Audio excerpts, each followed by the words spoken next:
Meus amigos, a tão comentada fase de entregar pouco e cobrar muito no mercado automotivo pode estar finalmente chegando ao limite. Neste segundo semestre, vemos uma combinação explosiva de fatores econômicos, sociais e de mercado que tem feito com que vendas de veículos novos despenquem, enchendo pátios de concessionárias com carros que simplesmente não estão saindo. Só que eu tenho que relembrar aqui sempre para vocês, tá? Venda para CPF, CNPJ é outro assunto. Então, será que é o início de um declínio nos preços dos automóveis no Brasil? Ou será que a pressão financeira forçará montadoras e lojas a reverem seus preços?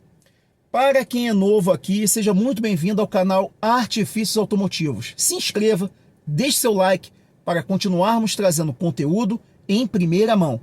Agora vamos entender o que está por trás dessa desaceleração do setor. Nos últimos meses, uma série de mudanças no mercado tem colocado montadoras tradicionais contra a parede. Tenho falado bastante aqui no canal, tá? A cada dia que passa, o volume de veículos estocados aumenta, principalmente entre modelos 0 km, que não estão sendo vendidos no mesmo ritmo que são produzidos. E as vendas para o consumidor final, aqui é o que eu estou falando, tá? CPF, cliente de CPF, estão praticamente estagnadas. Esse movimento levanta uma pergunta: como um setor tão rico e popular no Brasil chegou a este ponto? Gostaria que vocês comentassem abaixo por que está ocorrendo isso, tá?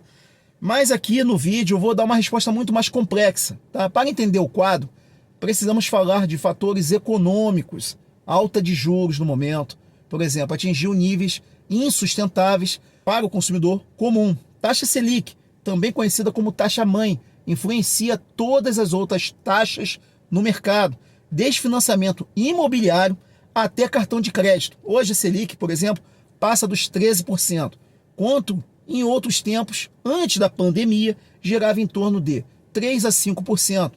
Esse aumento na Selic encarece todos os tipos de financiamento, incluindo o de veículos. E o que agrava ainda mais a situação é que a maioria dos brasileiros já não consegue comprar um carro à vista, tá? O poder aquisitivo está caindo. Uma média salarial que pode variar de 2 salários mínimos a 3 salários mínimos, boa parte da população precisa financiar um carro para poder ter um 0 km, que atualmente tem um valor mínimo aí de 70 a 80 mil reais, tá? Entre Mobi, Kwid. Mesmo com esse cenário econômico desafiador, muitas montadoras parecem ignorar essa realidade, continuam fabricando e reajustando preços como se estivesse numa realidade paralela. Por que elas fazem isso? Porque elas estão tirando prejuízo com as locadoras de veículos que estão comprando aos montes. Então, para ela aumenta para tirar o prejuízo, aumenta para de repente fazer no final do ano aquela chamada promoção. E esse deslocamento da realidade fez com que as montadoras adotassem uma estratégia questionável. A cada 6 meses, aplicam novos aumentos para tentar compensar a queda nas vendas e custos de produção, que no Brasil são muito altos. Só que essa conta chegou a um ponto insustentável e os pátios estão abarrotados de veículos que simplesmente não conseguem vender. O que ainda mantém o setor respirando é aquilo que eu estava falando para vocês, são vendas diretas para empresas, ou seja, para CNPJs, empresas de locação como Localiza, Movida, empresas governamentais, empresas privadas continuam comprando em massa, movimentando o setor com uma rotatividade alta. As vendas para CPF, no entanto, estão em queda livre e esse dado acende um sinal de alerta. Inclusive está lá na Fenabrave, tá? Qualquer coisa, podem dar uma olhada na Fenabrave. Hoje, mais da metade das vendas de veículos novos são feitas diretamente para empresas e consumidor final está cada vez mais ausente desta tabela. Outro fator que impede avanço do mercado é a manutenção dessa taxa Selic acima de 11% pelo Banco Central, tornando qualquer tentativa de financiamento saudável praticamente impossível para quem possui menor poder aquisitivo, que é a maioria, né? A base da pirâmide. E como se não bastasse, a inflação dos veículos novos está aumentando de preço, né? Continua em níveis que afetam essa competitividade.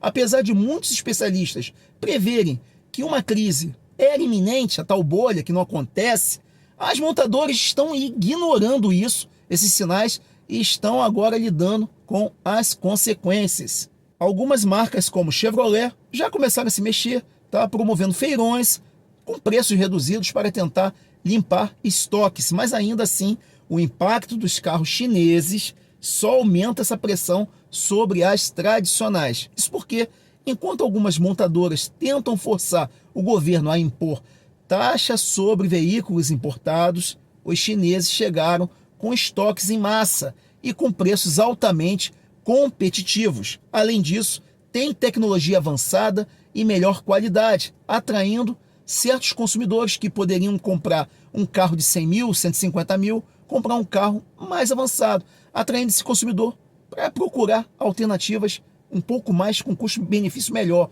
mais acessível. E os consumidores notaram que, cada vez mais, né, os veículos chineses estão ganhando espaço e preferência no mercado brasileiro. Muita gente acha que não, mas sim, tabela lá da Fenabrave está dizendo tudo isso. E, enquanto muitos carros novos estão encalhados em concessionárias, inacessíveis à maioria dos brasileiros, quem ainda compra carro novo acaba comprando chinês. Tá entendendo o que eu estou querendo falar para vocês? E muitas vezes porque depende desse veículo para trabalhar. E às vezes o custo-benefício, como eu, né?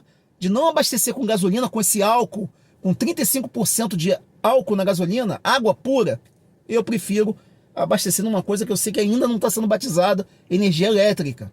E mesmo nesse tipo de caso que eu estou citando para vocês, altos juros tornam essa decisão cada vez mais difícil. Já que não precisa de um carro para o dia a dia, né, está evitando concessionárias, deixando esse setor cada vez mais dependente das locadoras. São elas que estão dominando a venda de carros novos. Tá? Então, o que esperar daqui para frente? Para quem está planejando comprar um carro, talvez seja melhor aguardar, principalmente agora, virada do ano, com as montadoras buscando alternativas para reduzir seus estoques. E é provável que promoções e descontos agressivos surjam nos 2 meses finais agora, para o final do ano. E quem sabe essa pressão de mercado traga finalmente uma mudança de preços. E aí, o que vocês estão achando dessa nova tendência mundial, tendência aqui no Brasil, tendência econômica? Estamos no início de uma crise que poderá finalmente baixar preços dos automóveis para o consumidor comum? Deixem a sua opinião nos comentários. Vocês estão gostando, né, dessas taxas toda alta? Barreiramento de carros importados? Tem muita gente que diz que é interessante barrar o carro importado, só que se esquecem que são eles que fazem o preço do carro tradicional cair. Então peço os comentários aqui, porque as divisões de ideias são muitas, tá ok? E se forem novos, clique abaixo no botão de inscrição, pois não custa nada, tá? Compartilhe o vídeo para aquele seu amigo que de repente quer comprar um carro novo. Irei deixar aqui ao lado 2 vídeos para aumentar a consciência técnica de vocês. Não comprem carros agora no momento. Um grande abraço e até o próximo vídeo.